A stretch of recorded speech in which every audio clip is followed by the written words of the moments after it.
Morning time stories. బద్దకపు భార్య. కంచర్లపల్లి అనే ఒక చిన్న గ్రామం ఉండేది. ఆ గ్రామంలో శకుంతల అనే ఆమె ఉండేది. ఆమె తన కొడుకు రమేష్కి పెళ్లి వయసు రావడంతో పెళ్లి చేయాలని నిర్ణయించుకొని సంబంధాల కోసం చూస్తూ ఉంటుంది. అప్పుడే శాంతమ్మ అనే ఆమె ద్వారా పక్క ఊరిలో మంచి సంబంధం ఉంది అని తెలుసుకుంటుంది. వదిన్ గారు, అయితే మీరు వివరాలు తెలుసుకోండి. మేము రేపే అక్కడికి వెళ్తాము. అన్నీ కుదిరితే పెళ్లి ముహూర్తాలు పెట్టుకుంటాము. తప్పకుండా వదిన, వివరాలన్నీ తెలుసుకుంటాను అని అంటుంది. ఇక ఆ రోజు సాయంత్రం శకుంతల ఇంటికొచ్చి, శకుంతల వదిన, నీకోసం చాలా కష్టపడి వివరాలు మొత్తం కనుక్కున్నాను. అమ్మాయి పేరు సితారా. తల్లిదండ్రులకి ఒకటే కూతురు. ఆస్తిపాస్తులు బాగానే ఉన్నాయి. కట్నం కూడా బాగానే ఇస్తారంట. బాగా చదువుకున్న అమ్మాయి. ఉద్యోగం చేయడం ఇష్టం లేక పల్లెటూరులోనే ఉంటుంది అని వివరాలు మొత్తం చెప్తుంది. ఇక వివరాలు విని ఆమె చాలా సంతోషపడుతూ ఆమె కృతజ్ఞతలు చెప్పుకుంటుంది. ఇక మరుసటి రోజే వాళ్ళందరూ కూడా పక్క గ్రామానికి వెళ్తారు. సితార ఇంటికి వెళ్ళిన వెంటనే తండ్రి శంకరయ్య, అతని భార్య పార్వతమ్మ వాళ్ళని సగర్వంగా ఆహ్వానిస్తారు. పార్వతమ్మ రకరకాల పిండి వంటలు తీసుకొచ్చి అక్కడ పెడుతుంది. పిండి వంటలు ఏముందిలే వదిన గారు, ముందు అమ్మాయిని చూపించండి అని అనడంతో తను సరే అని అమ్మాయిని తీసుకొని వస్తుంది. అమ్మాయిని చూసి వాళ్ళు చాలా బాగుందని గుసగుసలాడుకుంటూ ఉంటారు. అమ్మా, నీకు పాటలు పాడడం వచ్చా? చాలా చక్కగా పాడతానండి. అందుకు శకుంతల, మంచిది. వంట వార్పు అన్నీ వచ్చా? మీ ముందు ఉన్న పిండి వంటలు మొత్తం నేను చేసినవే అండి అని అనడంతో వాళ్ళు వాటిని చూసి చాలా అద్భుతంగా చేసావు అని అంటారు. ఇక రెండు కుటుంబాలకి సమ్మతం కావడంతో రోజుల గడువులోనే వాళ్ళిద్దరికీ పెళ్లి జరుగుతుంది. పెళ్లి జరిగిన 4 రోజుల తర్వాత తంతు మొత్తం మారిపోతుంది. ఏంటి ఈ అమ్మాయి నేను లేచింది? నాకు కూడా నిద్ర రావడం లేదు. నేను వండి పెడితేనే తింటుంది. పని ఒక్కటి కూడా ముట్టుకోవడం లేదు. ఎప్పుడు తినడం, పడుకోవడం, ఇదే జరుగుతుంది అని ఆలోచిస్తూ ఉంటుంది. అదే విషయం తన కొడుకుని అడిగితే అతను, ఏమో అమ్మా, పొద్దున పొలం వెళ్ళి సాయంత్రం ఇంటికి తిరిగి వస్తున్నాను. ఇంట్లో ఏం జరుగుతుందనేది నాకంటే మీకెక్కువ తెలుసు కదా. నన్నడిగితే నేనేం చెప్పగలను చెప్పు. అయినా నేనొకసారి మాట్లాడతానులే అని తను పొలం వెళ్ళిపోతాడు. ఇక తీరిగ్గా సితార నిద్రలేచి భోజనం చేసి వెళ్తూ ఉండగా, అమ్మా, ఇంటి దగ్గర పని అంతా నువ్వే చేసేదానివని చెప్పారు కదా, నువ్వు ఇక్కడ ఎందుకు పని చేయడం లేదు? వంట బాగా చేస్తానని అన్నారు, వంట కూడా చేయడం లేదు. మీకు ఇబ్బంది ఏమైనా అయితే నాతో చెప్పమ్మా.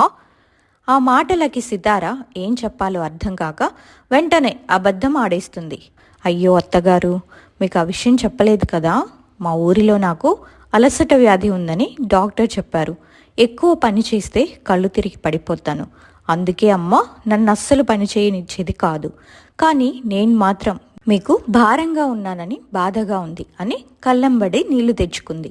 శకుంతల అమాయకురాలు కాబట్టి ఆ మాటలు నమ్మి, అయ్యో పిచ్చి పిల్ల, ఆరోగ్యమే ముఖ్యంలేమ్మా, నువ్వు విశ్రాంతి తీసుకో అని సర్ది చెప్పింది. ఇక అప్పటి నుంచి సితార బద్ధకం డబుల్ అయిపోయింది.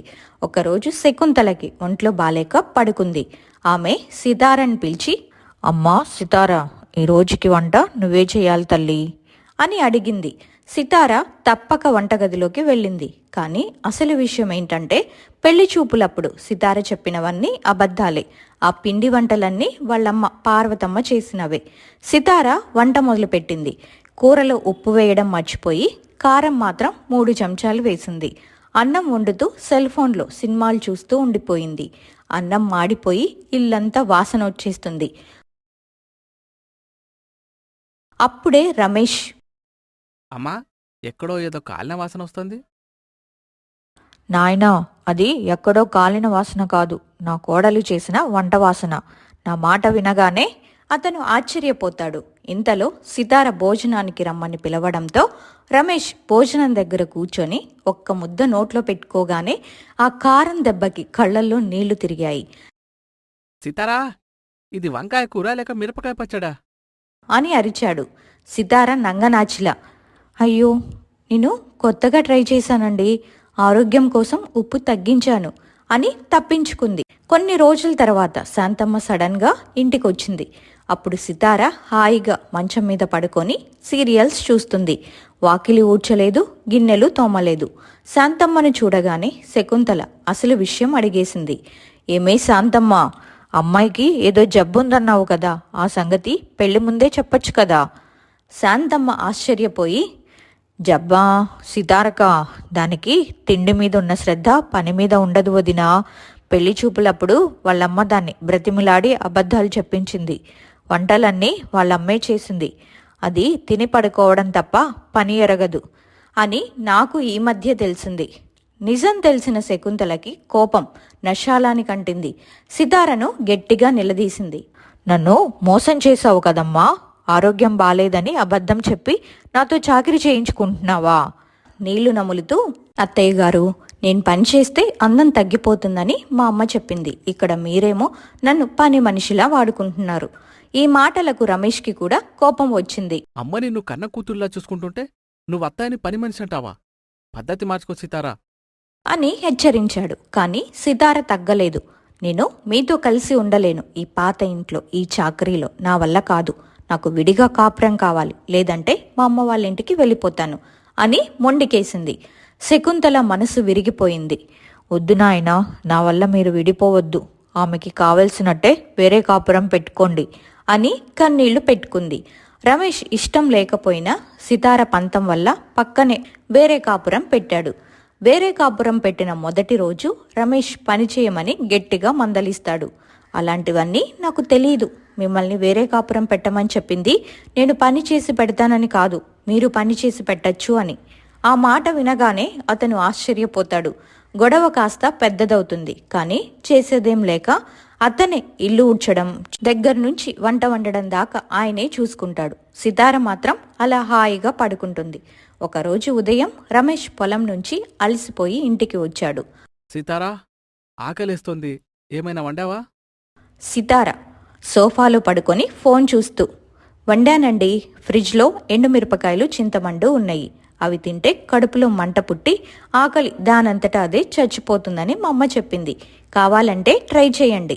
రమేష్ నిట్టూరుస్తూ, అమ్మ ఉన్నప్పుడు పంచభక్ష పరిమాణాలు తినేవాడిని. సర్లే, ఇప్పుడు చచ్చినట్టు నేనే వంట చేయాలన్నమాట. మరి ఇంకెవరు చేస్తారు? నేను గరిటె తిప్పితే నా వేళ్ళు కందిపోతాయని డాక్టర్ చెప్పారు. మీరు వంట చేయండి, నేను టేస్ట్ చేసి రివ్యూ ఇస్తాను. మన యూట్యూబ్ ఛానల్కి పనికొస్తుంది. రమేష్ కోపంగా వంటగదిలోకి వెళ్ళి ఏదో ఒకటి వండాలని నిర్ణయించుకున్నాడు. వంట పూర్తి చేసి సితారను పిలిచాడు. ఇదిగో సీతారా, పప్పు వండాను, తిని చూడు. సితార ఒక్క ముద్ద నోట్లో పెట్టుకొని ముఖం చిట్లించింది. ఏవండి, ఇందులో అసలు ఉప్పే లేదు. మీరు నన్ను ప్రేమించడం లేదని అర్థమైపోయింది. ఉప్పుకి ప్రేమకి సంబంధమేంటి? పెద్దలు చెప్పారు కదా, ఉప్పు తిన్నవాడు గుణం ఉన్నవాడు అని.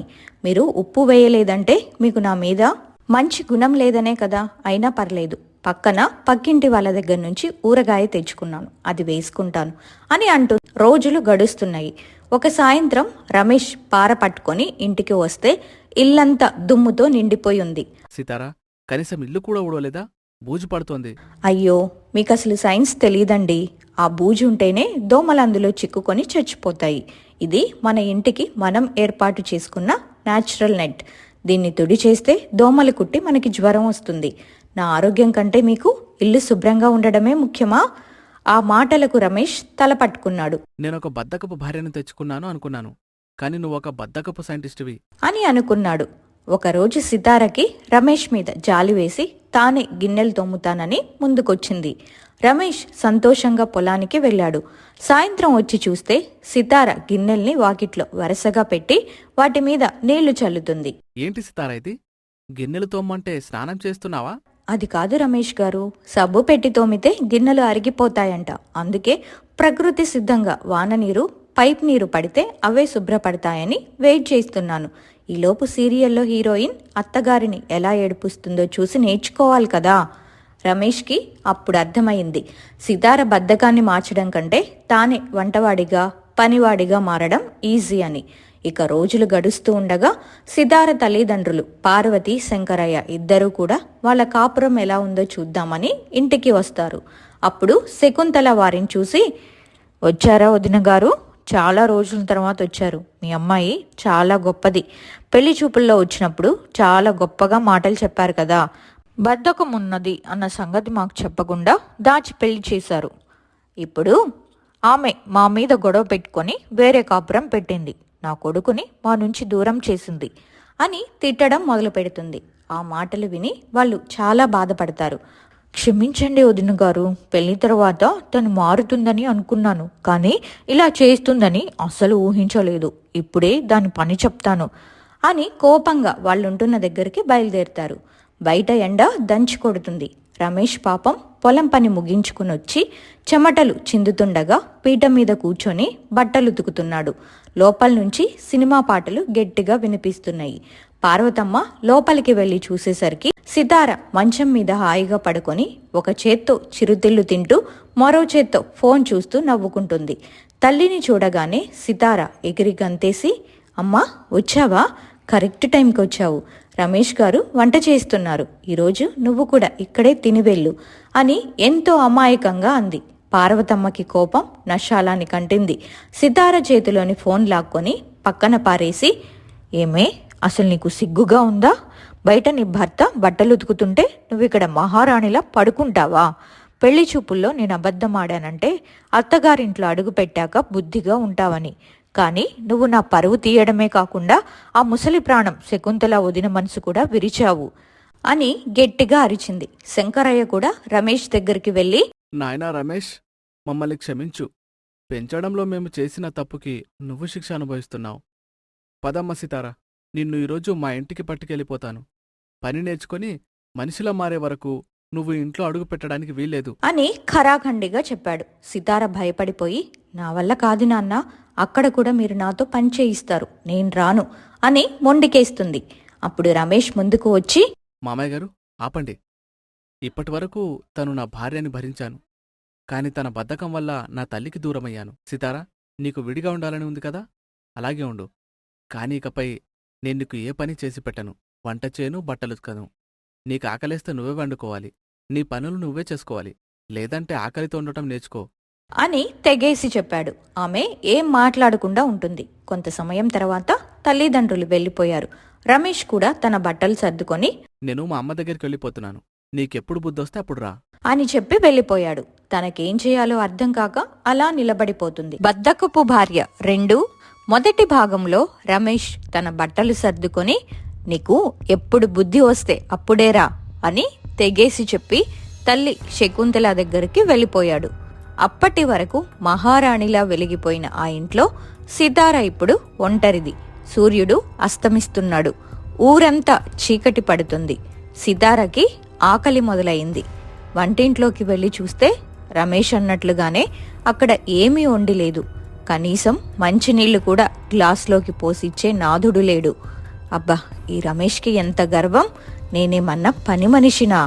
భార్యని ఇలా వదిలేసి వెళ్తారా? రేపొద్దున్నే ఆయనే కాళ్ల బేరానికి వస్తారు చూడు అని మనసులో అనుకుంటూ వంటింట్లో ఉన్న పాత అటుకులు కొన్ని తిని నీళ్లు తాగి పడుకుంది. కాని ఆ రాత్రి ఆమెకు నిద్ర పట్టలేదు. ఒంటరితనం ఆమెను భయపెట్టసాగాయి. మరుసటి రోజు ఉదయం సితార నిద్రలేచేసరికి 8 దాటింది. ఇంటి ముందు వాకిలి చెత్తతో నిండి ఉంది. పక్కింటి రంగమ్మ వచ్చి గోడ అవతల నుంచి తొంగి చూసింది. రంగమ్మ ఈ ఊరిలో పెద్ద వార్తల ఛానల్. ఎక్కడ ఏం జరిగినా ఆమెకి తెలియాలి. ఏమే సితారా, మీ ఆయన పొద్దున్నే పొలం వెళ్తూ కనిపించాడు. మీ అత్తగారి ఇంటి వైపు వెళ్తున్నాడు. నువ్వేంటి ఇంకా ఇలా పడుకున్నావు? వాకిలి ఓడవలేదు, ముగ్గు పెట్టలేదు, ఏమైంది అని ఆరా తీసింది రంగమ్మ. సితార బద్ధకంగా లేచి, ఆయనకి పని ఉండి వెళ్లారు రంగమ్మత్త, నాకేమో కొంచెం నీరసంగా ఉంది అని అబద్ధం చెప్పింది. ఇదిలా ఉండగా రమేష్ పడుతున్న ఇబ్బంది చూశాక శకుంతల వీరయ్యను పిలిపించి, వీరయ్య దూరపు బంధువు, అతను నాటు వైద్యం చేసే వ్యక్తి, అతనికి సితార గురించి పూర్తిగా చెబుతుంది. దాన్ని విన్న అతను నేను చూసుకుంటాను అని హామీ ఇస్తాడు. ఆ తర్వాత వీరయ్య నేరుగా సితార ఇంటి ముందే ఆగాడు. సితార చిందర వందరగా ఉన్న జుట్టుతో బద్ధకపు మొహంతో బయటికొచ్చింది. ఎవరండి మీరు? ఇక్కడేం కావాలి అని అడిగింది సితార. వీరయ్య గంభీరంగా చూస్తూ, నేను వీరయ్యను, రమేష్కి బాబాయ్ వరుస అవుతాను. వాడు పాపం పొలంలో పడిచేస్తున్నాడు. నువ్విక్కడ ఇలా ఉన్నావేంటి? సరే, నీ సంగతి నాకు అర్థమైంది. నీకు అలసట వ్యాధి ఉందని విన్నాను. దానికి నా దగ్గర ఒక అద్భుతమైన మందు ఉంది. సితార కంగారు పడి, మందా? నాకేం వద్దు బాబాయ్, నేను బానే ఉన్నాను అంది. అలా అంటే కుదరదు తల్లి. ఈ వ్యాధి ముదిరితే చేతులు కాళ్ళు పని చేయకుండా మొద్దుబారిపోతాయి. అప్పుడు నువ్వు తినడానికి కూడా చేయత్తలేవు. దీనికి విరుగుడొక్కటే. రోజుకు 3 పూటలా కఠినమైన శ్రమ. నువ్వు పని చేయకపోతే నేను ఇక్కిచ్చే ఈ పచ్చని వేరు పసరు తాగాలి. ఇది తాగితే వారం రోజుల పాటు నీకు నిద్ర రాదు. ఒళ్ళంతా దురద పెడుతుంది. నువ్వు పని చేస్తావా లేక ఈ పసరు తాగుతావా అని ఒక భయంకరమైన సీసా తీసి చూపించాడు. సితారకి భయం వేస్తుంది. పని చేస్తాను బాబాయ్, పసరు వద్దు అని తడబడుతూ చెప్పింది. మంచిది, అయితే ఇప్పుడే మొదలుపెట్టు. ఈ వాకిలుడ్చి ఆవు పేడతో కళ్ళాపు జల్లి ముగ్గు పెట్టు. నేను ఇక్కడే అరుగు మీద కూర్చొని చూస్తుంటాను. నువ్వెక్కడ ఆగినా ఆ పసరు నీ నోట్లో పోస్తాను అని కళ్ళు పెద్దవి చేసి హెచ్చరించాడు వీరయ్య. సితార జీవితంలో మొదటిసారి చేతిలోకి చీపురు పట్టింది. ఎండ ముదురుతుంది, చెమటలు పడుతున్నాయి. కాని వీరయ్య ఆ పసరు సీసాతో పక్కనే కూర్చొని ఉండడంతో ఆమెకు వేరే దారి లేకపోయింది. వయ్యారంగా నడిచే సితార ఇప్పుడు ఊడవలేక ఊడుస్తూ వంగి పనిచేస్తుంది. అదే సమయంలో రంగమ్మ పరుగున వెళ్లి శకుంతలకి, రమేష్కి విషయం చెప్పింది. ఒరే రమేష్, మీ బాబాయ్ వచ్చాడ్రా. సితారతో వాకిలి ఊడిపిస్తున్నాడు. ఆ సీసా చూపిస్తుంటే అమ్మాయి గజగజ వణికిపోతుంది అంది. రమేష్కి లోపల నవ్వొస్తున్నా పైన గంభీరంగా ఉండి, అలాగే జరగాలి రంగమ్మత్త, లేకపోతే దానికి బుద్ధి రాదు అని అంటాడు. సితార వాకిలి ఊడ్చడం పూర్తి చేసేసరికి ఒళ్లంతా నొప్పులు మొదలయ్యాయి. కాని వీరయ్య ఊరుకోలేదు. ఇది చాలా తల్లి. వంటింట్లో గిన్నెలు కొండలా పేరుకుపోయాయి. అవి తోమి పొయ్యి వెలిగించి వంట చేయాలి. ఈరోజు మధ్యాహ్నం రమేష్ ఇక్కడికే భోజనానికి వస్తాడు. వంట సరిగ్గా లేకపోయినా ఆలస్యమైనా నీకు తెలుసుగా ఈ పసరు రుచి అన్నాడు. సితార కళ్లల్లో నీళ్లు తిరిగాయి. అమ్మో, ఈ బాబాయ్ రమేష్ కంటే ప్రమాదకరంగా ఉన్నాడే. అమ్మ దగ్గరున్నప్పుడు హాయిగా తినడం, పడుకోవడం తప్ప ఏమీ తెలియదు. ఇక్కడ చూస్తే ఈ ముసలైన నన్ను చంపేలా ఉన్నాడు అని ఏడుస్తూ వంటింట్లోకి వెళ్ళింది. కాని సితారకి వంట రాదు కదా. అన్నం ఎలా పెట్టాలో, కూరెలా వండాలో తెలియక తికమక పడుతుంది. అప్పుడే ఆమెకు ఒక ఆలోచన వచ్చింది. పక్కింటి రంగమ్మ సహాయం అడుగుదామని గోడ దగ్గరికి వెళ్ళింది. కాని అక్కడ వీరయ్య నిలబడి చూస్తున్నాడు. ఎక్కడికి సీతారా? ఎవరి సాయం తీసుకోకూడదు. నీ రోగం తగ్గాలంటే నువ్వే కష్టపడాలి. వెళ్ళు, పొయ్యి వెలిగించు అని గద్దించాడు. సితార వణుకుతున్న చేతులతో పొయ్యి వెలిగించడానికి ప్రయత్నించింది. సితార వంటింట్లో పడుతున్న తిప్పలు చూడడానికి 2 కళ్ళు చాలవు. పొయ్యిలో కట్టెలు పట్టి వెలిగించడానికి ప్రయత్నిస్తుంటే మంట రావడం లేదు. కాని పొగ మాత్రం ఇల్లంతా కమ్మేస్తుంది. కళ్ళ వెంట నీళ్లు కారుతున్నాయి, ముక్కు కారుతుంది. వయ్యారంగా ముస్తాబయ్యే సితార మొహం ఇప్పుడు బొగ్గు తగిలి నల్లగా అయిపోయింది. బయట అరుగు మీద కూర్చున్న వీరయ్య గట్టిగా అరిచాడు. ఏమ్మా సీతారా, ఇంకా పొగ వస్తూనే ఉంది. వంటెప్పుడు పూర్తవుతుంది? రమేష్ పొలం నుంచి వచ్చే టైం అవుతోంది. వాడు ఆకలితో వస్తాడు. వంట కాకపోతే ఈ పసరు సీసా మూత తీయాల్సి వస్తుంది. జాగ్రత్త. సితారకి భయం పట్టుకుంది. ఎలాగోలా కష్టపడి పొయ్యి వెలిగించింది. గిన్నెలో నీళ్లు పోసి అన్నం పెట్టింది. కాని అన్నం ఉడికిందో లేదో తెలియక పదే పదే గరిటతో తిప్పుతుంది. కూర కోసం వంకాయలు కొద్దామని కత్తిపీట పట్టుకుంది. జీవితంలో ఎప్పుడు కాయగూరలు కొయ్యని ఆ చేతులకు కత్తిపీట వాడడం గగనమైపోయింది. వంకాయలు కోస్తుంటే ముక్కలు ఒకటి పెద్దగా, ఒకటి చిన్నగా వస్తున్నాయి. అప్పుడే రమేష్ పొలం నుంచి వచ్చాడు. వాకిలి శుభ్రంగా ఉండడం చూసి అతనికి లోపల చాలా సంతోషంగా ఉంది. కాని బయటికి మాత్రం కోపంగా మొహం పెట్టి, బాబాయ్, ఏంటి వంట ఇంకా కాలేదా? ఆకలి దంచేస్తోంది. ఇక్కడ వంట కాకపోతే నేను మా అమ్మ ఇంటికి వెళ్ళి తింటాను అన్నాడు. సితార లోపల నుంచి ఏడుస్తూ బయటకొచ్చింది. వస్తున్నానండి, ఇదిగో అయిపోయింది, ఒక్క 5 నిమిషాలు ఆగండి అని ప్రాధేయపడింది. చివరికి ఎలాగోలా అన్నం, ఒక వంకాయ కూర వండి వడ్డించింది. రమేష్, వీరయ్య భోజనానికి కూర్చున్నారు. సితార భయపడుతూ పక్కనే నిలబడింది. రమేష్ మొదటి ముద్ద నోట్లో పెట్టుకున్నాడు. అన్నం సగం ఉడికి సగం ఉడకక రాళ్లల్లా తగులుతుంది. కూరలో ఉప్పు మర్చిపోయింది. కాని కారం మాత్రం గుప్పెడు వేసింది. రమేష్కి మంట పుట్టి కళ్ళల్లో నీళ్లు తిరిగాయి.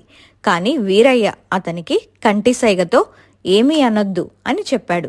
వీరయ్య నవ్వుతూ, భలే వండావమ్మ సీతారా. అన్నం కొంచెం పలుకుగా ఉంటేనే అరుగుదలకి మంచిది. కూరలో కారం ఉంటే ఒంట్లో ఉన్న బద్ధకం బయటకొస్తుంది. రేపట్నుంచి ఇంకా బాగా వండుతావులే. సరే, ఇప్పుడు ఈ గిన్నెలని తోమి ఇల్లు తుడిచి ఆ తర్వాత రమేష్కి కాళ్ళు నొక్కు. పాపం పొలంలో కష్టపడి వచ్చాడు కదా. అన్నాడు. సితార కళ్ళు తేలేసింది. కాళ్ళు నొక్కాలా?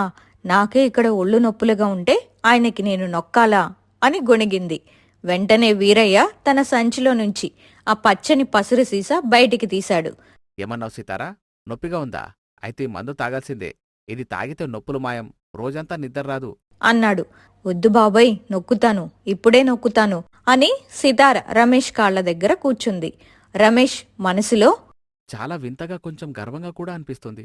ఎప్పుడు తనతో పని చేయించుకునే భార్య ఈరోజు నా కాళ్ళు నొక్కుతుంటే నాకొక రకమైన విజయం లభించినట్లు అనిపిస్తుంది.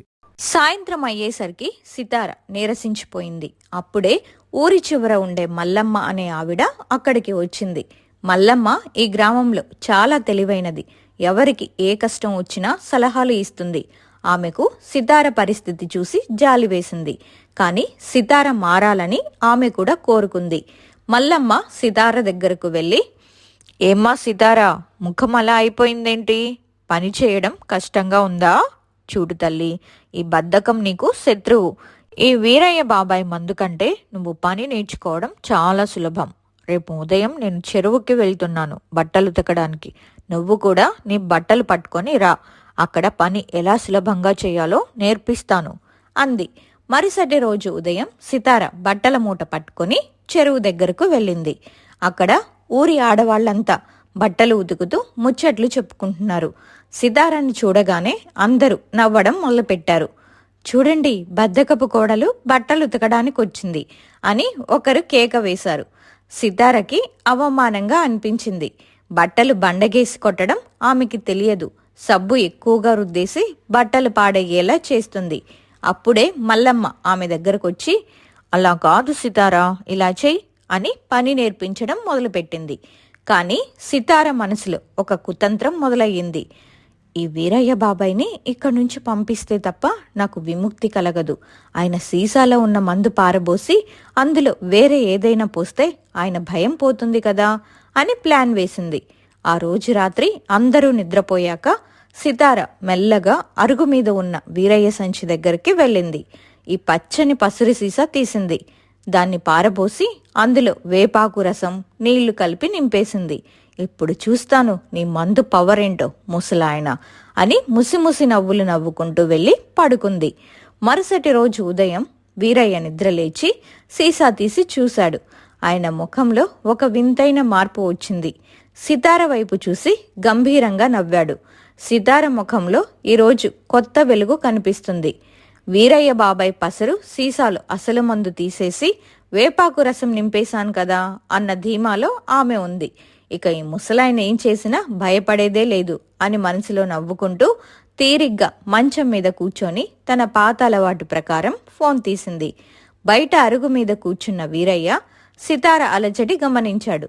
ఆయనకు సితార రాత్రి చేసిన పని ముందే తెలిసిపోయింది. ఆయన ఒక నిగూఢమైన నవ్వు నవ్వి, ఏమ్మా సీతారా, సూర్యుడు నడినెత్తిన వస్తున్నాడు, ఇంకా ఫోన్ పట్టుకునే ఉన్నావా? ఆ పసరు సీసా మూత తీయమంటావా అని గద్దించాడు.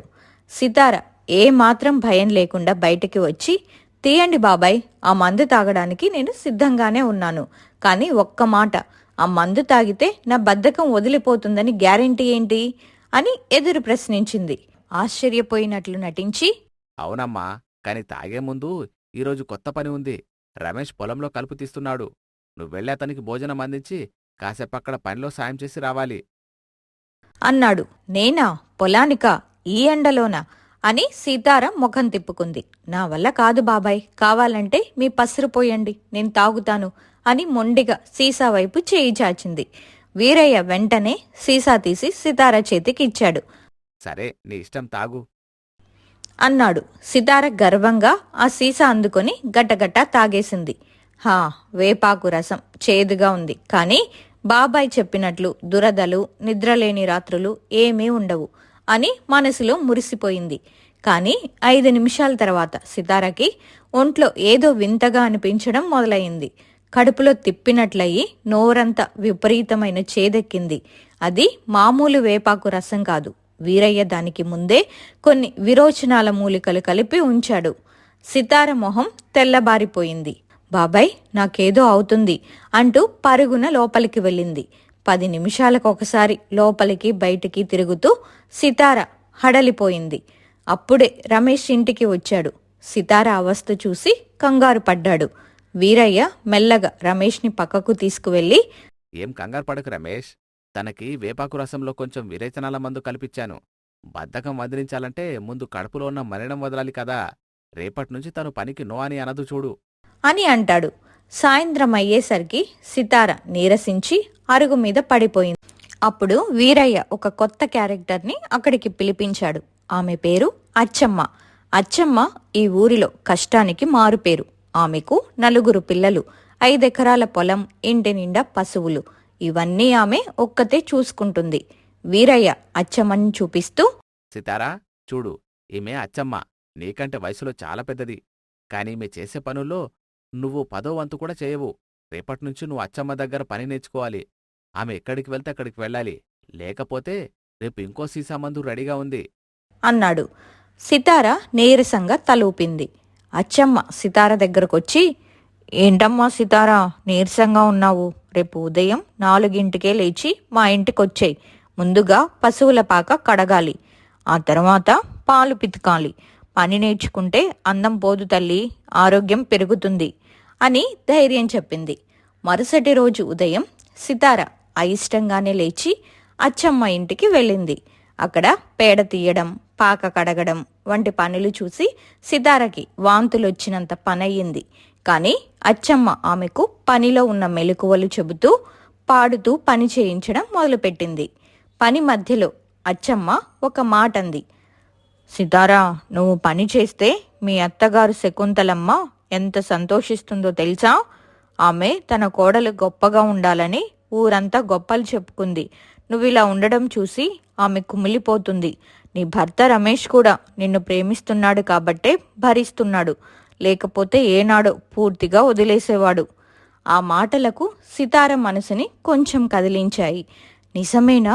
రమేష్ నన్ను ఇంకా ప్రేమిస్తున్నాడా అని ఆలోచనలలో పడింది. అదే సమయంలో సితార తల్లిదండ్రులు పార్వతమ్మ, శంకరయ్య సితారను చూడడానికొస్తున్నారని ఊరిలో వార్త తెలిసింది. సితార మాత్రం తన అవతారం చూసి వాళ్ళేమనుకుంటారో అని భయపడింది. కానీ అక్కడ ఒక ట్విస్ట్. సితార తల్లిదండ్రులొస్తున్నది సితారను తీసుకెళ్లడానికి కాదు, రమేష్కి వేరే సంబంధం చూడమని, శకుంతలతో మాట్లాడడానికి అని ఒక పుకారు ఊరంతా పాకిపోయింది. ఆ వార్త రంగమ్మ ద్వారా సితార చెవిన పడింది. రమేష్కి వేరే పెళ్లి సంబంధం చూస్తున్నారనే వార్త వినగానే సితార గుండె ఆగినంత పనైపోయింది. నా భర్త వేరే వాళ్ళకా? నేను బద్ధకస్తురాలినైతే ఉండొచ్చు, కానీ రమేష్ని వదులుకోను అని లోపల పంతం పెరిగింది. కానీ ఆ పుకారు పుట్టించింది మరెవరో కాదు, సాక్షాత్తు రంగమ్మే. రంగమ్మకి ఆ సలహా ఇచ్చింది మాత్రం వీరయ్య బాబాయ్. సితార కళ్ళల్లో నీళ్లు తిరుగుతుండగానే అచ్చమ్మ దగ్గరికి పరిగెత్తింది. అచ్చమ్మక్క, విన్నావా? మా ఆయనకి ఇంకో పెళ్ళంట. నేను బద్ధకంతో ఉన్నానని వాళ్ళు నన్ను వదిలేస్తారా అని ఏడుస్తూ అడిగింది.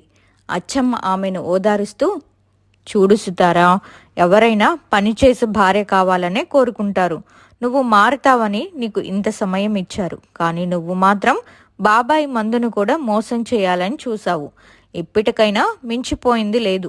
రేపు మీ పుట్టింటి వాళ్ళు, అత్తయ్య గారు వస్తున్నారు కదా, నువ్వెవరో నిరూపించుకో అంది. సితార ఆ రాత్రంతా నిద్రపోలేదు. తన పాత జీవితాన్ని గుర్తు తెచ్చుకుంది. అమ్మ చేసి పెడితే తినడం, ఫోన్లో సినిమాలు చూడడం. కానీ ఇప్పుడు తన సంసారం తన చేయిజారిపోతుందని భయం వేసింది. తెల్లవారుజామునే 3 గంటలకే నిద్రలేచింది. వీరయ్య బాబాయ్ కూడా నిద్రపోతున్నాడు.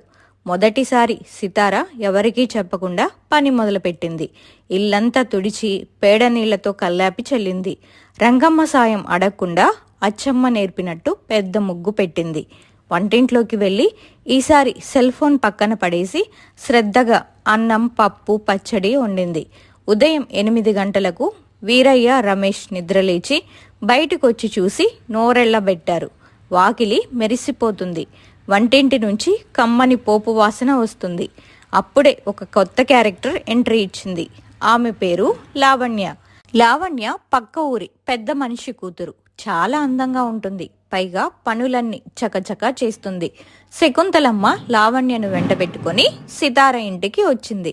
సితార తల్లిదండ్రులు కూడా అక్కడే ఉన్నారు. శకుంతలమ్మ గంభీరంగా అంది, సితారా చూడు, ఈమె లావణ్య. రమేష్కి ఈమైతేనే కరెక్ట్ అని అందరూ అంటున్నారు. నువ్వు ఎలాగో పని చేయవు, రమేష్కి వండి పెట్టవు. అందుకే ఒక నిర్ణయానికి వచ్చాం. సితార తల ఎత్తి లావణ్యను చూసింది. లావణ్య గర్వంగా నవ్వి, సితారక్క, ఇల్లంటే ఇలా ఉండాలి. నువ్వు లోపలికి వెళ్ళి విశ్రాంతి తీసుకో, నేను వంట చేస్తాను అంది. సితార గట్టిగా జవాబిచ్చింది, అవసరం లేదు, వంట ఇప్పటికే పూర్తయింది. అత్తయ్య గారు, అమ్మ, నాన్న అందరూ రండి భోజనానికి. నేను ఈరోజు ఏం వండానో రుచి చూడండి, ఆ తర్వాత మీ నిర్ణయం చెప్పండి అంది. అందరూ డైనింగ్ టేబుల్ దగ్గర కూర్చున్నారు. సితార వడ్డించింది. రమేష్ ముద్ద నోట్లో పెట్టుకోగానే కళ్ళల్లో ఆనందం కనిపించింది. ఇది ఇది మా అమ్మ వండినట్లే ఉంది. సితారా, నిజంగా నువ్వే వండావా అని ఆశ్చర్యపోయాడు. సితార తల్లి పార్వతమ్మ సంతోషంతో కన్నీళ్లు పెట్టుకుంది. నా కూతురు మారిందండి అంది. కాని లావణ్య ఊరుకోలేదు. ఒక్కరోజు వంట చేస్తే సరిపోదు, సంసారం అంటే ఓపికుండాలి. నీకు ఆ బద్ధకం పోయిందని గ్యారెంటీ ఏంటి అని సవాల్ విసిరింది. వీరయ్య బాబాయ్ అప్పుడు ముందుకొచ్చి, సరే అయితే ఒక పోటీ పెడదాం. రేపు మన గ్రామంలో శ్రావణ మంగళవారం పూజ ఉంది. ఆ పూజకు కావలసిన పిండి వంటలు, ఏర్పాట్లు లావణ్య, సితార ఇద్దరు కలిసి చేయాలి. ఎవరి పనిలో వేగం, శుభ్రత, రుచి ఉంటాయో వారే రమేష్ ఇంటికి మహారాణి అన్నాడు. సితార ఒక్క క్షణం ఆలోచించి, సరే బాబాయ్, నేను సిద్ధం. ఈ బద్ధకపు భార్య ఇప్పుడు బాధ్యత గల భార్యగా మారి చూపిస్తుంది అంది. కాని లావణ్య అంత అమాయకురాలు కాదు. ఆమె సితారను ఓడించడానికి ఒక కుట్ర పన్నింది. రాత్రికి రాత్రి సితార సిద్ధం చేసుకున్న సామాన్లను పాడు చేయాలని ప్లాన్ చేసింది. మరుసటి రోజు శ్రావణ మంగళవారం. పూజకు గ్రామమంతా సిద్ధమైంది. సితార తన జీవితంలోనే అతి పెద్ద పరీక్షకు సిద్ధపడింది. అచ్చమ్మ దగ్గర నేర్చుకున్న మెలకువలతో సితార తెల్లవారుజామునే లేచి పూజకు కావాల్సిన ప్రసాదాల కోసం బియ్యం నానబెట్టి శనగలు సిద్ధం చేసుకుంది. కాని లావణ్య మాత్రం పైకి నవ్వుతూనే లోపల సితారను అవమానించాలని ఒక ప్లాన్ వేసింది. సితార స్నానానికి వెళ్లిన సమయం చూసి లావణ్య మెల్లగా వంటింట్లోకి దూరింది. సితార ప్రసాదం కోసం సిద్ధం చేసుకున్న బెల్లం పాకంలో గుప్పెడు ఉప్పు, అన్నం ఉడికే ఎసరులో విపరీతమైన నూనె పోసేసింది. ఇప్పుడు చూస్తాను నీ రుచేంటో. ఈ ప్రసాదం తింటే అందరూ నిన్ను తిట్టడం ఖాయం అని మనసులో నవ్వుకుంటూ బయటికొచ్చేసింది. సితార వచ్చి వంట మొదలుపెట్టింది. కానీ ఆమెకు ఏదో తేడాగా అనిపించింది. వంటగదిలో ఒక రకమైన వాసన వస్తుంది. ప్రసాదం వండుతుంటే అది ఎప్పుడూ లేని విధంగా పొంగుతుంది. సితార కంగారు పడుతుండగా అచ్చమ్మ అక్కడికి వచ్చింది. ఏమ్మా సితారా, ఏమైంది? ప్రసాదం వాసన ఇలా వస్తుంది అని అడిగింది అచ్చమ్మ. సితార కంగారుగా ప్రసాదాన్ని కొంచెం రుచి చూసి షాక్ తింది. అచ్చమ్మక్క, ఇందులో ఎవరో ఉప్పు వేశారు. ప్రసాదం పాడైపోయింది. ఇప్పుడు మళ్ళీ వండాలంటే సమయం లేదు. ఊరి జనం ఇప్పుడే వచ్చేశారు అని ఏడవడం మొదలుపెట్టింది. అచ్చమ్మ వెంటనే వంటగదిని పరిశీలించి కిటికీ దగ్గర పడి ఉన్న లావణ్య గాజు ముక్కను చూసింది. సితారా, ఏడవకు, ఇది ఎవరో కావాలని చేసిన పని. బద్ధకాన్ని జయించావు, ఇప్పుడు ఈ అడ్డంకిని కూడా జయించు. ఆ పాడైపోయిన ప్రసాదానికి విరుగుడుగా కొంచెం నిమ్మరసం, ఎక్కువ ఇలాచి పొడి వేసి కొత్త రకం ప్రసాదంగా మార్చుదాం. నేను సాయం చేస్తాను అంది. ఇద్దరూ కలిసి యుద్ధంలా పనిచేశారు. సరిగ్గా పూజ సమయానికి ప్రసాదాలు సిద్ధమయ్యాయి. ముందు లావణ్య చేసిన చక్కెర పొంగలిని అందరికీ వడ్డించారు. అది చూడడానికి బాగుంది. అతిగా నెయ్యి వేయడం వల్ల అందరికీ వికారం కలిగించింది. తరువాత సితార చేసిన కొత్త రకం ప్రసాదం వడ్డించారు. అది తిన్న వారందరూ, ఆహా, ఇంత రుచిగా ఎప్పుడూ తినలేదు. సితారా, ఇందులో ఏదో వింతైన రుచి ఉంది అని మెచ్చుకున్నారు. వీరయ్య బాబాయ్ నవ్వుతూ ముందుకు వచ్చాడు. చూసారా, సితార బద్ధకాన్ని వదలడమే కాదు, కష్టాల్లో ఉన్నప్పుడు బుద్ధిని ఎలా వాడాలో కూడా నేర్చుకుంది. ఇక్కడ ఒక నిజం బయటపడాలి. అని లావణ్య వైపు కోపంగా చూశాడు. లావణ్య, సితార ప్రసాదంలో ఉప్పు వేసిన నీ గాజు ముక్క ఇక్కడ దొరికింది. ఒకరి కాపురాన్ని కూల్చాలని చూసిన నీకు ఈ ఇంట్లో చోటు లేదు. అని అందరి ముందు గద్దించాడు. లావణ్య తలదించుకొని అక్కడ్నుంచి వెళ్ళిపోయింది. శకుంతలమ్మ సితార దగ్గరకు వచ్చి, నన్ను క్షమించు తల్లి, నిన్ను మార్చడానికి బాబాయ్తో కలిసి నేను కూడా ఈ నాటకం ఆడాను. రమేష్కి రెండో పెళ్లి అనేది అబద్ధం. నిన్ను కోల్పోతామన్న భయం నీలో ఉంటేనే నువ్వు మారుతావని ఇలా చేశాం అంది. సితారా, నాకు నువ్వే కావాలి. ఈ కొన్ని రోజుల్లో నువ్వు ఎంత కష్టపడ్డావో నేను చూశాను అన్నాడు. సితార కళ్ళల్లో ఆనంద బాష్పాలు రాలాయి. అత్తయ్య గారు, ఇప్పుడు అర్థమైంది, పని చేయడంలోనే ఆరోగ్యం ఆనందం ఉన్నాయని. ఇకపై నేను ఈ ఇంటి బాధ్యత గల కోడలిగా ఉంటాను అని ప్రమాణం చేసింది. అంతా సవ్యంగా సాగుతుంది అనుకుంటున్న సమయం సితార పుట్టింటి నుంచి ఒక వార్త వచ్చింది. సితార తండ్రి శంకరయ్యకు హఠాత్తుగా అనారోగ్యం చేసింది. సితార ఒక్కసారిగా భయపడిపోయింది. సితార తండ్రి శంకరయ్యకు ఆరోగ్యం బాగోలేదని తెలియగానే రమేష్ ఆమెను వెంటబెట్టుకొని వెంటనే పుట్టింటికి బయలుదేరాడు. దారి పొడవున సితార మనసులో ఆందోళనగా ఉంది. నేను బద్ధకంతో ఉన్నప్పుడు నాన్న నా గురించి ఎంత బాధపడ్డారో, ఇప్పుడు నేను మారాక నాన్నతో ఒక్క మాట కూడా సరిగ్గా చెప్పలేకపోయానే అని ఏడ్చేసింది. తీరా పుట్టింటికి వెళ్లేసరికి శంకరయ్య మంచం మీద పడుకొని నీరసంగా ఉన్నాడు. పార్వతమ్మ కళ్లల్లో నీళ్లతో ఎదురొచ్చింది. ఊరి డాక్టర్ వచ్చి, ఆయనకు తీవ్రమైన పని ఒత్తిడి, మానసిక ఆందోళన వల్ల ఇలా జరిగింది. విశ్రాంతి చాలా అవసరం. కాని ఈ సమయంలో మీ పొలం పనులు చూసేవారు ఎవరు లేరు. పంట చేతికొచ్చే సమయం. నీళ్లు పెట్టకపోతే పంట మొత్తం ఎండిపోతుంది అని చెప్పాడు. సితార లోపలికి వెళ్లి నాన్న చేతిని పట్టుకుంది. రమేష్ ముందుకు వచ్చి, మామయ్య గారు, మీరు భయపడకండి, నేను చూసుకుంటాను అన్నాడు. కాని రమేష్కి తన ఊరిలో పనులు ఉన్నాయి. పైగా శకుంతలమ్మకు ఒంట్లో బాగోలేదు. అప్పుడు సితార కళ్ళు తుడుచుకొని నిలబడింది. నాన్న, నువ్వు పడుకో. నీ కూతురు ఇప్పుడు పాత సితార కాదు. అచ్చమ్మ దగ్గర పని నేర్చుకున్నాను, బాబాయ్ దగ్గర గుణపాఠం నేర్చుకున్నాను. మన పొలాన్ని నేను కాపాడుకుంటాను అంది ధీమాగా. ఊరి వాళ్లంతా ఆశ్చర్యపోయారు. ఇంటి పనికే బద్దకించే సితార పొలం పని చేస్తుందా? ఎండలో గరిట పట్టలేనిది పారపడుతుందా అని నవ్వుకున్నారు. మరుసటి రోజు ఉదయం సితార చీర కట్టుకుని తలకు గుడ్డ చుట్టుకొని పొలానికి బయలుదేరింది.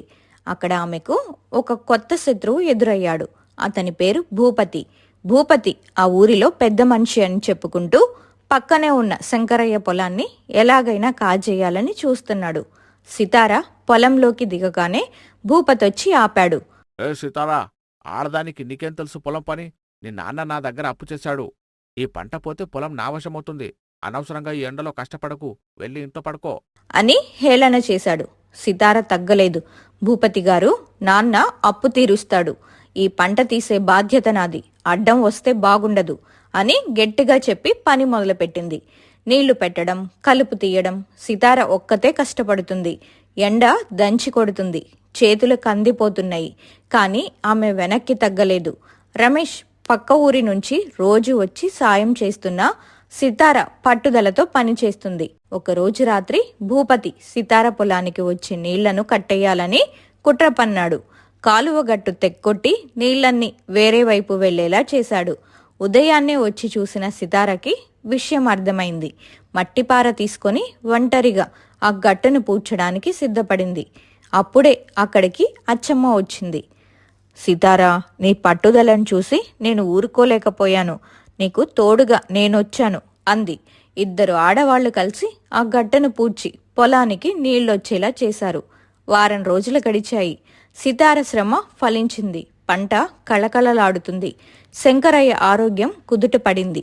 ఆయన పొలానికొచ్చి సితార పని చూసి ఆశ్చర్యపోయారు. నా కూతురు బంగారం తల్లి, నీ బద్ధకం పోయి ఇంత ధైర్యం వచ్చిందా అని ముద్దాడారు. కాని భూపతి ఊరుకోలేదు. పంట వస్తే సరిపోదు, దీన్ని మార్కెట్కి తీసుకెళ్లనివ్వను. సితారా, నీ పొలం పని చూసి ఊరి జనం మెచ్చుకోవచ్చు. కాని ఈ ధాన్యం బస్తాలు మార్కెట్కి వెళ్లాలంటే నా పర్మిషన్ ఉండాలి. నీ నాన్న చేసిన అప్పుకి వడ్డీ పెరిగింది. ఈ పంట మొత్తం నాకే చెందుతుంది. శంకరయ్య దగ్గర నువ్వు వడ్డీ పేరుతో తీసుకున్నది కేవలం 10,000. కాని నువ్వు 1,00,000 రూపాయలు అప్పున్నట్లు కాగితాలు సృష్టించావు. ఈ సాక్ష్యం చూడు అని హూంకరించాడు భూపతి. సితార కళ్ళల్లో నిప్పులు కురిశాయి. భూపతి గారు, ఆడది పొలం దున్నగలదనుకున్నారు గాని అన్యాయాన్ని ఎదిరించగలదు అని మీరు ఊహించలేదు. మీరు నాన్నను మోసం చేసి సంతకాలు తీసుకున్న కాగితాలన్నీ అబద్ధమని నాకు తెలుసు. వీరయ్య బాబాయ్ ఊరి పెద్దల్ని తీసుకొస్తున్నారు అంది ధీమాగా. సరిగ్గా అప్పుడే వీరయ్య బాబాయ్, ఊరి సర్పంచ్, మరికొంతమంది పెద్ద మనుషులు అక్కడికొచ్చారు. వీరయ్య తన సంచిలో నుంచి ఒక పాత డైరీ తీశాడు. భూపతి, శంకరయ్య నీ దగ్గర వడ్డీ పేరుతో తీసుకున్నది కేవలం 10,000 రూపాయలు మాత్రమే. కానీ నువ్వు 1,00,000 రూపాయలు అప్పు అన్నట్టుగా కాగితాలు సృష్టించావు. ఈ సాక్ష్యం చూడు అని అందరి ముందు పెట్టాడు. పెద్దల సమక్షంలో భూపతి గుట్టు రట్టయింది. సర్పంచ్ మందలించడంతో భూపతి భయపడి అక్కడి నుంచి జారుకున్నాడు. సితార తన పంటను మార్కెట్లో అమ్మి నాన్న అప్పు తీర్చి గర్వంగా పుట్టింటి పరువు కాపాడింది. రమేష్ సంతోషంతో, సీతారా, నువ్వు కేవలం నా భార్యవే కాదు, ఈ ఇంటి ధైర్యానివి కూడా. పద, ఇక మన ఊరికి వెళ్దాం. అమ్మ నీకోసం ఎదురుచూస్తోంది అన్నాడు. సితార అందరి దగ్గర సెలవు తీసుకొని అత్తగారింటికి తిరిగి వచ్చింది. శకుంతలమ్మ హారతిచ్చి కోడలిని సాదరంగా ఆహ్వానించింది. ఊరంతా సితార మార్పు గురించి గొప్పగా చెప్పుకుంటున్నారు. అన్నీ సవ్యంగా ఉన్నాయని, ఇక సితార హాయిగా ఉంటుందని అందరూ అనుకున్నారు. కానీ సితారకి బద్దకపు భార్య అన్న పేరు పోయి బంగారు కోడలు అని అందరూ పొగుడుతున్నారు. కానీ ఈ పొగడ్తలే ఆమెకు కొత్త కష్టాలు తెచ్చిపెట్టాయి.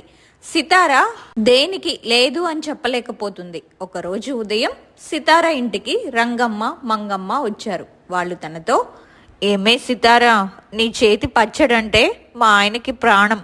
మా ఇంట్లో 10 కిలోల మామిడికాయలున్నాయి, కాస్త వచ్చి పెట్టేయవమ్మా, నీకు పుణ్యం ఉంటుంది. సితారా, మా కోడలికి అస్సలు ఓపిక లేదు. నువ్వు అచ్చమ్మ దగ్గర పని నేర్చుకున్నావు కదా, మా ఇంటి ఆవుకి పాలు పితికి పెట్టవా తల్లి? సితార నవ్వుతూ, అయ్యో అలాగే అత్తయ్య గారు, చేసేస్తాను. పని చేస్తే పోయేదేముంది. అలా సితార తన ఇంటి పనే కాకుండా ఊరందరి పనులు నెత్తిన వేసుకుంది. రమేష్కి కనీసం తన భార్యతో మాట్లాడే సమయం కూడా దొరకడం లేదు. సీతారా, ఈరోజు మనమిద్దరం సినిమాకి వెళ్దాం అనుకున్నాం కదా. అయ్యో రమేష్, రంగమ్మత్త వాళ్ళింట్లో బియ్యం దంచాలి, రేపు వెళ్దాంలేండి అని పరిగెత్తింది. రమేష్కి చిరాకు మొదలయ్యింది. ఒకప్పుడు అస్సలు పని చేసేది కాదు, ఇప్పుడు అసలు ఇంట్లో ఉండటం లేదు అని గొనుక్కుంటాడు. రోజులు గడుస్తున్నా సితార అందరికీ సహాయం చేస్తూ ఉంటుంది. ఒకరోజు సితార తన ఇంటి పనులు పూర్తి చేసి అప్పుడే కాసేపు విశ్రాంతి తీసుకుందామని అరుగు మీద కూర్చుంది. ఇంతలో రంగమ్మ, మల్లమ్మ గిన్నెలు, బట్టల మూటలతో వచ్చారు. సితారమ్మో, మా ఇంట్లో గ్యాస్ అయిపోయింది తల్లి. ఈ 10 కిలోల పిండితో అరిసెలు వండి పెట్టవా? నీ చేతి వంటంటే మా చుట్టాలకి భలే ఇష్టం. అత్తయ్య గారు, ఇప్పుడే ఇల్లు తుడిచాను, కొంచెం నడుం నొప్పుగా ఉంది. అయ్యో, నడుం నొప్పికి పని చేస్తేనే కదా ఉపశమనం. నీకు బాబాయ్ పసిరు మర్చిపోయావా? రారా, పక్కనే కదా మా ఇల్లు, వచ్చి ఆ బట్టలు కాస్త ఉతికి పెట్టేయి. సితార అయిష్టంగానే లేచింది. ఆ ఎండలో రంగమ్మ ఇంటి పొయ్యి ముందు కూర్చొని అరిసెలు వండుతుంది. చెమటలు కక్కుతున్నాయి, కళ్ళు పొగతో ఎర్రబడిపోయాయి. గంటలు గడుస్తున్నాయి. కానీ ఆ ఆడవాళ్లు మాత్రం అక్కడే కబుర్లు చెప్పుకుంటున్నారు తప్ప సితారకు చిన్న సాయం కూడా చేయడం లేదు. ఇక ఆ రోజు పని ముగించుకొని అక్కడి నుంచి వెళ్ళిపోతుంది. మరుసటి రోజు ఉదయం తన ఇంట్లో పని చేసుకోవడమే కాకుండా మల్లమ్మ, రంగమ్మ పిలిచారని మళ్ళీ వాళ్ళ దగ్గరికి వెళ్తుంది. అక్కడ సితార ఎండలో పెద్ద రోట్లో పచ్చడి దంచుతుంది. చెమటలు కళ్ళల్లోకొస్తున్నాయి. రోకలి పోటీకి చేతులు కందిపోయాయి. పక్కనే రంగమ్మ, మల్లమ్మ హాయిగా తాటాకు విసనకర్రలతో విసురుకుంటూ కబుర్లు చెప్పుకుంటున్నారు. చూసావా మల్లమ్మ, ఈ సితారకి ఆ బాబాయ్ పసురంటే ఎంత భయమో, ఆ భయమే మనకి లాభం. లేకపోతే ఇది 10 కిలోల గోంగూర పచ్చడి మనం దంచగలమా? అవునే రంగమ్మ, అయినా సితారకి పని చేయడం అలవాటైపోయిందిలే. ఏమే సితారా, ఇంకా నలగలేదేంటి? కాస్త గట్టిగా దంచు తల్లి, సాయంత్రం మా ఇంటి బట్టలు కూడా ఉతకాలి కదా. సితార కళ్ళల్లో నీళ్లు తిరిగాయి. అత్తయ్య గారు, నడుం పట్టేస్తుంది. రమేష్ గారు పొలం నుంచి వచ్చే టైం అయింది, నేను వెళ్ళాలి అని దీనంగా అడిగింది. రంగమ్మ గద్దరిస్తూ, అదేంటి సితారా, ఇంకా పని పూర్తి కాకుండానే వెళ్తావా? బాబాయ్కి ఫోన్ చేసి చెప్పమంటావా నువ్వు మళ్ళీ బద్దకిస్తున్నావని? ఆ మాటకి సితార భయపడిపోయి మళ్ళీ రోకలి పట్టింది. సరిగ్గా అదే సమయంలో అటుగా వెళ్తున్న వీరయ్య బాబాయ్ ఈ దృశ్యాన్ని చూశాడు. ఆయన కళ్ళు ఎర్రబడ్డాయి. నేరుగా లోపలికి నడిచాడు. వీరయ్య బాబాయ్ ఒక్క ఉదుటిన వెళ్ళి సితార చేతిలో ఉన్న రోకల్ని లాక్కున్నాడు. రోకల్ని పక్కన పడేసి ఆ పచ్చడి గిన్నెను కుమ్మరించేశాడు. ఏ రంగమ్మ, ఏంటిది? సీతారామన నీ ఇంటి జీతగత్తా లేక ఈ ఊరికి బానిసా? రంగమ్మ గజగజ వణికిపోయింది. అదే బాబాయ్ గారు, సితారే ఇష్టంగా చేస్తానంటేనో. నోర్మోయ్, ఆమెను మార్చమని నేను పసరు సీసా చూపిస్తే మీరు దాన్ని వాడుకొని ఆమెతో వెట్టి చాకిరి చేస్తారా? సితార బద్ధకం వదిలించుకుంది తన ఇల్లు చక్కబెట్టుకోవడానికి, మీ ఇంటి పచ్చళ్ళు దంచడానికి కాదు. చి, ఆడవాళ్ళయ్యుండి సాటి ఆడదాన్ని ఇలా హింసిస్తారా? అప్పుడే రమేష్ పొలం నుంచి వస్తూ అక్కడ ఆగాడు. వీరయ్య రమేష్ని కూడా కడిగి పారేశాడు. ఒరే రమేష్, పెళ్ళామంటే ఇంట్లో మహాలక్ష్మిలా ఉండాలి కాని ఇలా ఊరందరి కాళ్ల దగ్గర పడి ఉండటం ఏంట్రా? నువ్వు మగాడివా లేక బొమ్మవా? నీ భార్య కష్టాన్ని చూడలేని నువ్వు ఆమెకిచ్చే గౌరవం ఇదేనా? రమేష్కి సిగ్గుగా అనిపించింది. సితార కందిపోయిన చేతులు చూసి అతని గుండె తరుక్కుపోయింది. అవును బాబాయ్, నాదే తప్పు. సీతారా, పద ఇంటికి. ఇకపై నువ్వు ఎవరింటికి వెళ్లాల్సిన అవసరం లేదు. వీరయ్య బాబాయ్ ఊరి మధ్యలో అందరినీ పిలిచి హెచ్చరించాడు. ఇకపై ఎవరైనా సితారను పని అడిగితే వాళ్ళకి బాబాయ్ పసరు తాగిస్తాను అని వార్నింగ్ ఇచ్చాడు. కానీ అక్కడే అసలు శత్రువు పుట్టుకొచ్చింది. సితారకు వరసకు చెల్లెలయ్యే జ్యోతి అనే అమ్మాయి ఈ ఊరికొచ్చింది. జ్యోతి చాలా అందగత్తె, కానీ మహా గయ్యాలి. ఆమెకు సితార అంటే చిన్నప్పటి నుంచి పడదు. సితారకు వస్తున్న ఈ మంచి పేరును చెడగొట్టాలని, రమేష్ని సితారకు దూరం చేయాలని జ్యోతి ఒక ప్లాన్ వేసింది. జ్యోతి మనసులో, సితారా, నువ్వు పని రాక్షసివి అయితే అవ్వచ్చు, కానీ నీ సంసారాన్ని కూల్చడం నాకు పెద్ద పని కాదు. రమేష్ బావని నేను వశం చేసుకుంటాను చూడు. వీరయ్య బాబాయ్ హెచ్చరికతో ఊరి జనం సితారను పని అడగడం మానేశారు. కానీ సితార ఇంటి లోపల మాత్రం కొత్త ముప్పు మొదలయ్యింది. సితార చిన్నమ్మ కూతురు జ్యోతి అత్తగారింటికి వచ్చి తిష్ట వేసింది. జ్యోతికి సితార అంటే అస్సలు పడదు. సితార అందరితో మంచి అనిపించుకోవడం చూసి ఓర్చుకోలేకపోయింది. ఒకరోజు సితార ఉదయాన్నే లేచి పొయ్యి వెలిగించి రమేష్ కోసం ఇష్టమైన పచ్చడన్నం వండుతుంది. అప్పుడే జ్యోతి వచ్చి మెల్లగా సితార పక్కన నిలబడింది. ఏంటక్కా, బాబాయ్ భయానికి ఇలా యంత్రంలా పనిచేస్తున్నావు? అసలు నీకంటూ ఒక జీవితం ఉందా? చూడు, నీ చేతులు ఎంత మొరటుగా అయిపోయాయో. రమేష్ బావకి అసలు నీ మీద ప్రేమే లేదు. కేవలం నువ్వు పని చేస్తున్నావనే సంతోషం తప్ప. లేదు జ్యోతి, ఆయన నన్ను చాలా ప్రేమిస్తారు. పని చేయడంలోనే ఆరోగ్యం ఉందని ఇప్పుడు అర్థమైంది. జ్యోతి ముసిముసి నవ్వుతూ, సరేలే, ఈరోజు రమేష్ బావకి నేను వడ్డించి తినిపిస్తాను. నువ్వు వెళ్ళి బావి దగ్గర బట్టలు ఉతుక్కొనిరా, నీకు పుణ్యం ఉంటుంది. సితార నమ్మి బట్టల మూట పట్టుకొని బావి దగ్గరికి వెళ్ళింది. ఇదే సమయం అనుకొని జ్యోతి తన ప్లాన్ అమలు చేసింది. సితార ఎంతో కష్టపడి వండిన అన్నంలో గుప్పెడు ఉప్పు, కూరలో విపరీతమైన కారం కలిపి వేసింది. ఆ తర్వాత రమేష్ రాగానే మొహం చిన్నబుచ్చుకొని అరుగు మీద కూర్చుంది. రమేష్ ఆకలితో పొలం నుంచి వచ్చాడు. సీతారా, ఆకలి దంచేస్తుంది, అన్నం పెట్టవే. జ్యోతి ఏడుస్తున్నట్లు నటిస్తూ, బావా, అక్కకి మళ్ళీ పాత బద్ధకం మొదలైనట్లుంది. వంట చేయమంటే విసుక్కొని ఎలాగలా చుట్టేసి బట్టలు ఉతకడానికని వెళ్ళింది. నేను చేద్దామన్నా వినలేదు. రమేష్ నమ్మలేదు. కానీ అన్నం తిన్న మొదటి ముద్దకే నోరంతా ఉప్పగా కారంగా అయిపోయింది. ఊపిరి ఆడక నీళ్లు తాగాడు. ఏంటిది? సితార ఇంత ఘోరంగా వండిందా? ఇంతకుముందు అమృతంలా ఉండేది. అదే బావా, బాబాయ్ లేడు కదా అని మళ్ళీ నిర్లక్ష్యం చేస్తుంది. ఒకవేళ పొరపాటున అడిగితే నువ్వు వెళ్ళి ఇంకో పెళ్లి చేసుకో అని నాతో అంది బావా. రమేష్కి ఒక్కసారిగా రక్తం మరిగిపోయింది. ఆ సమయంలోనే సితార బట్టలు ఉతికి నీరసంగా లోపలికొచ్చింది. రమేష్ గట్టిగా అరుస్తూ, సీతారా, ఏంటి ఈ వంట? అసలు నీకు బుద్ధుందా లేదా? బాబాయ్ లేకపోతే మళ్ళీ నీ అసలు బుద్ధి చూపిస్తున్నావా? నన్ను ఇంకో పెళ్లి చేసుకోమంటావా ఏంటి? సితార షాక్ తింది. నేనెప్పుడన్నానండి అని ఏడుస్తూ అడిగింది. కానీ జ్యోతి పక్కనే ఉండి రమేష్ని ఇంకా రెచ్చగొడుతుంది. సరిగ్గా అప్పుడే వీరయ్య బాబాయ్ గుమ్మం దగ్గర నిలబడి ఇదంతా విన్నాడు. ఆయనకు జ్యోతి కళ్ళల్లో కనిపిస్తున్న కుతంత్రం అర్థమైపోయింది. ఆపండ్రా మీ గొడవ. రమేష్, పెళ్ళాం మాట కంటే పక్కనున్న వాళ్ల మాటలు నీకు ఎక్కువగా వినిపిస్తున్నాయి. ఈ జ్యోతి ఎప్పుడొచ్చింది ఇక్కడికి? జ్యోతి గజగజ వణికిపోయింది. అది బాబాయ్ గారు, అక్కని పలకరిద్దామని వచ్చాను. అవునా? అయితే ఇట్రా, సితార వంట సరిగ్గా చేయలేదన్నావు కదా. ఇప్పుడు ఈ అన్నం మొత్తం నువ్వే తినాలి. ఒక్క మెతుకు వదిలినా నీకా పసరు సీసా రుచి చూపిస్తాను. జ్యోతి తెల్ల ముఖం వేసింది. ఆ ఉప్పు కారం అన్నం తినడం తన వల్ల కాదని తెలుసు. రమేష్కి ఇప్పుడు మెల్లగా అనుమానం మొదలైంది. వీరయ్య బాబాయ్ వార్నింగ్తో జ్యోతి ప్రస్తుతానికి సైలెంట్ అయింది. కానీ ఆమె మనసులో పగ చల్లారలేదు. సితారను ఇంటి నుంచి గెంటేయడమే తన లక్ష్యంగా పెట్టుకుంది. ఈసారి ఆమె ఊరిలో సితార మీద పగతో ఉన్న రంగమ్మతో చేతులు కలిపింది. ఒకరోజు రాత్రి చీకట్లో రంగమ్మ, జ్యోతి, చూడు జ్యోతి, ఆ సితార వల్ల బాబాయ్ అందరి ముందు నన్ను తిట్టాడు. దానికి బుద్ధి చెప్పాల్సిందే. అవును రంగమ్మత్త, రేపు సత్యనారాయణ స్వామి వ్రతం ఉంది కదా. సితారే ప్రసాదం వండుతుంది. ఆ ప్రసాదంలో ఈ విరోచనాల పొడి కలిపేయి. అది తిని ఊరంతా వాంతులు విరోచనాలతో పడిపోతే సితారని ఊరి నుంచి తరిమేస్తారు. సితార బట్టలు ఆరేస్తూ వీళ్ళ మాటలు అనుకోకుండా వినేసింది. గుండె ఆగినంత పనయింది. అమ్మో, వీళ్ళెంత ఘోరానికి ఓడిగొట్టారు అని భయపడింది. కానీ ఈసారి ఏడవలేదు. బాబాయ్ నేర్పిన ధైర్యంతో ఒక ప్లాన్ వేసింది. మరుసటి రోజు ఉదయం సితార ప్రసాదం వండి అందరికీ వడ్డించడానికి సిద్ధంగా ఉంది. రంగమ్మ మెల్లగా లోపలికి వెళ్ళి ఎవరికీ తెలియకుండా ఒక పొడిని ప్రసాదం గిన్నెలో కలిపివేసింది.